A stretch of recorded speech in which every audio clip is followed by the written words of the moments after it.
bahas tentang makna dan karakteristik hukum. Hukum adalah kumpulan peraturan yang berupa norma dan sanksi yang dibuat dengan tujuan untuk mengatur tingkah laku manusia, menjaga ketertiban, keadilan, mencegah terjadinya kekacauan. Hukum memiliki tugas untuk menjamin bahwa adanya kepastian hukum dalam bermasyarakat.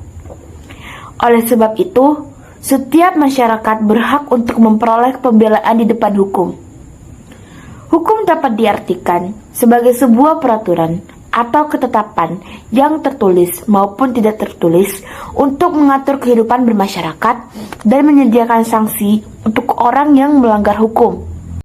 Selanjutnya, kita akan bahas mengenai makna hukum. Mengutip dari buku Dasar-Dasar Ilmu Hukum yang ditulis oleh Ishak, makna hukum adalah sejumlah peraturan atau kaidah yang bersifat umum dan normatif.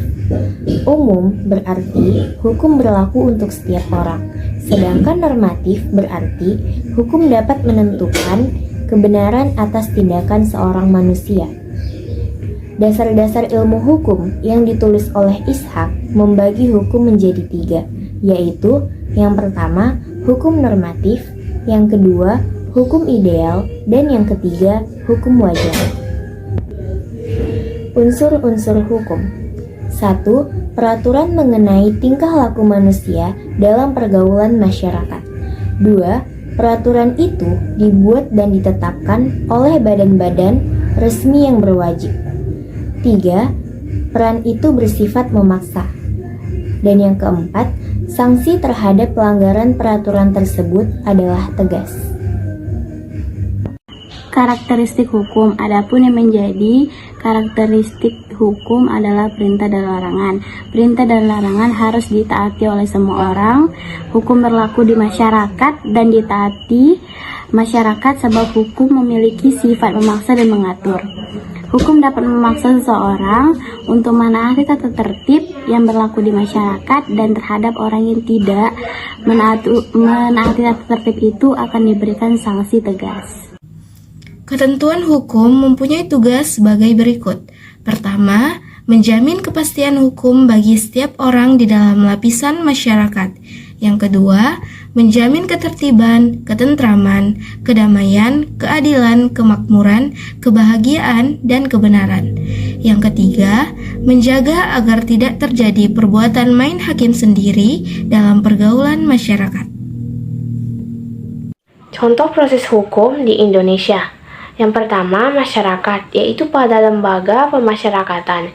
Yang kedua, penyelidikan, yaitu pada kepolisian. Yang ketiga, penyidikan, yaitu pada kepolisian juga. Yang keempat, penuntutan, yaitu pada kejaksaan. Dan yang kelima, pengadilan, yaitu pada Mahkamah Agung. Coba kita sama-sama bayangkan, jika di negara kita ini tidak memiliki hukum, maka dapat diperkirakan akan terjadi kesemrawutan dalam berbagai macam hal, mulai dari kehidupan pribadi hingga pada kehidupan berbangsa dan bernegara. Sebagai contoh, jika seandainya tidak ada peraturan lalu lintas, maka tentunya kita tidak bisa memperkirakan ke arah mana seseorang pengendara akan berjalan, baik itu ke kiri atau ke kanan. Misalnya, pada saat lampu merah sedang menyala, apakah pengendara akan berhenti atau terus berjalan? Nah, dengan adanya peraturan lalu lintas, maka para pengendara harus berjalan di sebelah kiri, dan jika lampu merah menyala, maka semua harus berhenti. Sebab, jika tidak, maka tebak saja apa yang akan terjadi. Selain itu, alur lalu lintas menjadi tertib dan keselamatan pun terjaga. Dari penjelasan yang sudah kita bahas sama-sama sebelumnya, dapat disimpulkan bahwa hukum adalah peraturan yang berupa norma dan sanksi yang dibuat dengan tujuan mengatur tingkah laku manusia, menjaga ketertiban, keadilan, dan mencegah terjadinya kekacauan. Hukum diibaratkan dengan pagar pembatas berupa tata tertib, aturan, dan kaidah hidup yang terdapat perintah dan larangan di dalamnya, bertujuan agar kehidupan manusia berlangsung dengan aman dan damai.